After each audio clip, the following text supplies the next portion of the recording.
السلام عليكم ورحمة الله وبركاته يا أحلى متابعين، ويا مرحبا بكم في سكالف بيوتي، القناة اللي بتشارك معاكم أسرار الجمال والعناية من قلب الخليج العربي بوصفات طبيعية وفعالة وبدون أي ضرر أو كيماويات.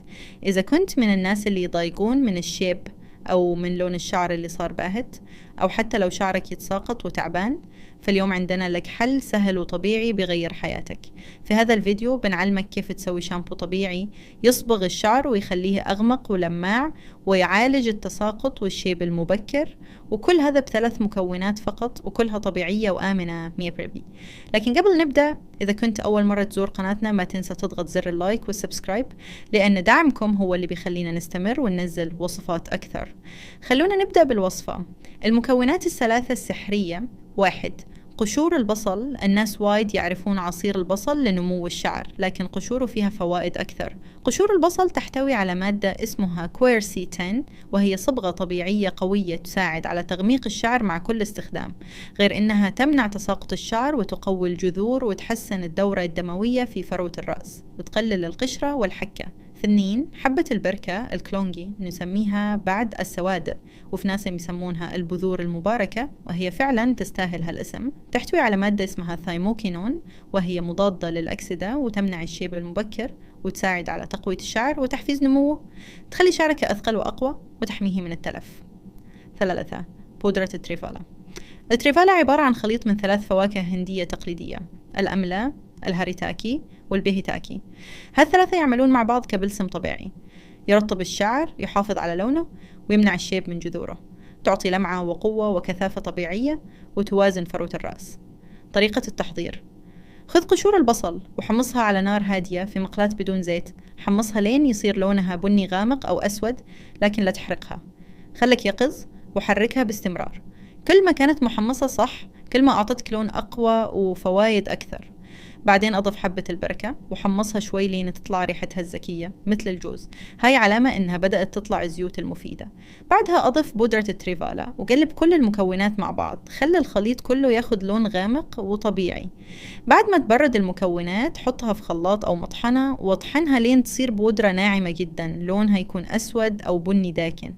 خزن البودرة في علبة زجاج أو بلاستيك محكمة الغلق في مكان جاف. تقدر بعد تخزنها في التلاجة علشان تعيش فترة أطول. طريقة الاستخدام: كل مرة تبغي تغسل شعرك خذ ملعقة صغيرة من هالبودرة وخلطها مع كمية الشامبو اللي بتستخدمها في الغسلة. قلب الخليط عدل وخليه يصير متجانس. بلل شعرك بالكامل وافرك الشامبو على فروة الرأس والشعر. دلكه بلطف لمدة 2 أو 3 دقائق، وبعدين خلوا على الشعر حوالي 5 دقايق علشان المكونات تتغلغل وتصبغ الشعر. اغسل شعرك بعدين بماء دافي أو عادي. من أول مرة بتحس بالفرق، لمعة واضحة، شعر أنعم، ولون أغمق شوي. إذا تبي نتيجة أعمق كرر الاستخدام 2 إلى 3 مرات في الأسبوع. النتائج بتكون تدريجية لكن مضمونة وطبيعية. ليش نستخدم هالشامبو؟ لأنه خالي تماما من أي مواد كيميائية، ما يضر الشعر ولا يسبب تلف، يقوي الشعر من الجذور، يحفز النمو، يمنع الشيب المبكر، يعالج القشرة والحكة، يصبغ الشعر طبيعي بدون صبغة. قشور البصل تعطي لون طبيعي وتغذية، حبة البركة تحفز النمو وتقوي الجذور، والتريفالا توازن فروة الرأس وتعطي نعومة ولمعة. يعني شامبو طبيعي علاجي وموفر، ما تحتاج تصرف على صالونات أو تشتري صبغات كل شهر. ملاحظات هامة: هالخلطة آمنة جدا، بس لو شعرك حساس أو عندك تحسس جربها على خصلة صغيرة أول. الشعر الأبيض بياخد وقت أطول عشان يتأثر، بس مع الاستخدام المنتظم بيتحول تدريجيا للون أغمق طبيعي. كلمة أخيرة من القلب: إذا جربت الوصفة شاركنا تجربتك في التعليقات تحت وقلنا شو حسيت، شو لاحظت، وهل استمرت معك. وإذا تعرف حد يعاني من الشيب أو عنده مشاكل في الشعر شارك معاه الفيديو، يمكن تكون سبب في حل مشكلته. ولا تنسى، ودعمكم هو اللي بيدفعنا نقدم الأفضل.